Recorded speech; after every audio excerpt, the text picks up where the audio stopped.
السلام علیکم دوستوں، کیسے ہیں آپ سب لوگ؟ امید ہے آپ سب خیریت سے ہوں گے اور مزے میں ہوں گے۔ دوستوں ایک بار پھر لٹریچر ماسٹر میں آپ لوگ کا ویلکم۔ دوستوں آج ہم ایک شارٹ ناول کی سمری کو ڈسکس کریں گے جس کا نام ہے the old man and the سی اور یہ لکھا ہے ارنسٹ ہیمنگوے نے۔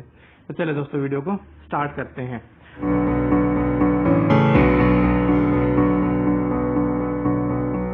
دوستوں کہتے ہیں یہ جو شارٹ ناول ہے لکھا گیا تھا 1951 میں اور اسے لکھا تھا ایک امریکن آتھر نے جس کا نام ارنسٹ ہیمنگوے ہے۔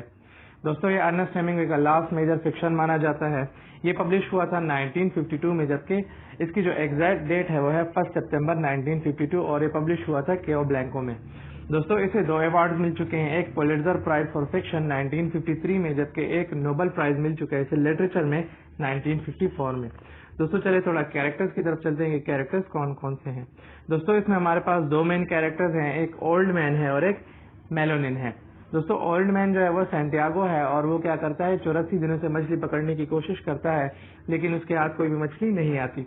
25ویں دن پہ 85 ڈے پہ اسے ایک مچھلی مل جاتی ہے جس کا نام مالن ہوتا ہے، اور وہ مالن کیا ہوتی ہے اسے 2 دن تک سمندر کے اندر رکھتی ہے، پھر جو شارکس ہوتے ہیں وہ مالن کو کھا لیتی ہے، اور پھر بعد میں کیا ہوتا ہے جو لوگ ہوتے ہیں وہ مالن کا ڈھانچہ دیکھ کے حیران رہ جاتے ہیں اور سیاہی سے شارک سمجھتے ہیں۔ دوسرا ہمارے پاس جو کیریکٹر ہے وہ میلونن ہے۔ میلونن جو ہے وہ اس کا شاگرد ہے، اپرینٹس ہے، جو اس کا خیال رکھتا ہے، اس کے لیے کھانے پینے کے لیے لاتا ہے، اس کے لیے کپڑے لاتا ہے، اور بدلے میں جو اولڈ مین ہے جو سینٹیاگو ہے وہ اس کو بیس بال لیجنڈز اور اپنی جوانی کے قصے سناتا ہے جب وہ افریقہ میں تھا۔ تو چلے دوستوں اب سمری کی طرف بڑھتے ہیں کہ سمری میں کیا ہے۔ تو کہانی کچھ اس طرح سٹارٹ ہوتی ہے کہ کیوبا کے ساحل پر ہوانا کے قریب ایک بوڑھا فشرمین مچھیرا جس کا نام سینٹیاگو تھا 84 دنوں سے 84 ڈیز سے ایک مچھلی پکڑنے میں کامیاب نہیں ہوا تھا۔ اس کا شاگرد جس کا نام میلونن تھا، اس کے والدین اس پر دباؤ ڈالتے کہ کوئی اور خوش نصیب مالک آ کر ڈھونڈ لو۔ اگرچہ میلونن نے سینٹیاگو کی مدد جاری رکھی، وہ روز سینٹیاگو کے ساتھ کشتی سمندر میں اتارنے اور سمندر سے ساحل پر چڑھانے میں مدد کرتا۔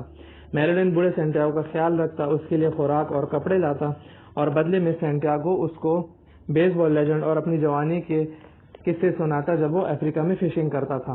ہر رات سینٹیاگو شیروں اور افریقہ کے ساحلوں کے خواب دیکھتا۔ وہ روز صبح سویرے اٹھتا اور میلونن کے گھر کی طرف چلا جاتا اور اسے کام کے لیے اٹھاتا۔ 85 دن پر یا 85 ڈے کی صبح پر میلونن نے سینٹیاگو کی مدد کی کشتی سمندر میں اتارنے میں۔ سینٹیاگو گہرائی کی طرف گیا جہاں وہ پچھلے 1 ہفتے سے مچھلی پکڑنے کی کوشش کر رہا تھا اور اپنی قسمت کو مزید آزمانا چاہتا تھا۔ آخرکار سپہر کے شروع میں یا آفٹرنون کی شروع میں اس نے 10 پاؤنڈ کی لونا مچھلی پکڑی جو اس نے سوچا کہ دن کے کھانے کے طور پر کھا لے گا۔ کچھ دیر بعد سینٹیاگو کو اپنی لائن پر بہت زیادہ کھچاؤ محسوس ہوا اور اسے یہ پتہ لگا کہ ایک بڑی مالن نے اس کا ہک پکڑ لیا ہے۔ کیونکہ مالن بہت بڑی تھی تاہم سینٹیاگو سے اندر نہ کھینچ سکا۔ مالن سینٹیاگو کی کشتی کو ساحل سے کھینچ کر دور لے گئی۔ جیسے ہی سورج غروب ہوا سینٹیاگو کو مالن کے ساتھ ایک قسم کی صحبت کا احساس ہوا۔ اسے مچھلی پر رحم آیا اور پیار بھی، لیکن ابھی بھی وہ اسے مارنا چاہتا تھا۔ اس نے اپنی باقی ساری لائنز کاٹنے کا فیصلہ کیا تاکہ کوئی چیز اس کی عظیم پکڑ میں خلل نہ ڈال سکے۔ جیسے سورج نکلا سمندر میں سینٹیاگو کے دوسرے دن پر مالن تیزی سے آگے بڑھی اور لائن کو کھینچا اور سینٹیاگو کا ہاتھ کٹ گیا۔ جیسے ہی اس نے اپنے ہاتھ کی پٹی کی، مالن نے پانی سے باہر چھلانگ لگائی اور سینٹیاگو نے دیکھا کہ یہ مچھلی بہت بڑی تھی، اتنی بڑی کہ اس نے اتنی بڑی مالن پہلے نہیں دیکھی تھی، کم یا زیادہ اس کی پکڑی ہوئی۔ اسے لائن کو مکمل طاقت سے پکڑنا تھا تاکہ مالن کشتی سے آزاد نہ ہو سکے۔ اس نے دعا کی کہ وہ اس مالن کو پکڑ سکے اور سوچا کہ اس کی جگہ اگر جو ڈیمیجیو ہوتا تو وہ ان حالات میں کیا کرتا۔ جیسے ہی دوسرے دن بھی سینٹیاگو پر اندھیرا ہوا سمندر میں، اس نے ایک چھوٹی لائن نکالی تاکہ ایک چھوٹی ڈالفن فش پکڑ لے کھانے کے لیے۔ اس نے کچھ گھنٹے آرام کیا لیکن وہ جاگا جب مالن نے پاگل پن میں چھلانگ لگائی۔ سینٹیاگو نے لائن کو پکڑے رکھا اگرچہ لائن نے کچھ وقت کے لیے اس کا ہاتھ بھی کاٹا۔ مالن نے کوشش کی اور کشتی کے گرد گھومنا شروع ہو گئی۔ جیسے ہی سینٹیاگو نیند اور تھکن کی وجہ سے کمزور پڑا، آخرکار سینٹیاگو نے اپنی پوری قوت لگائی اور مالن میں بھالا مار دیا اور اسے مار گرایا۔ سینٹیاگو نے مالن کو اپنی کشتی کی طرف کرنے کی کوشش کی اور کشتی کو واپس کیوبا کے ساحل کی طرف لے گیا۔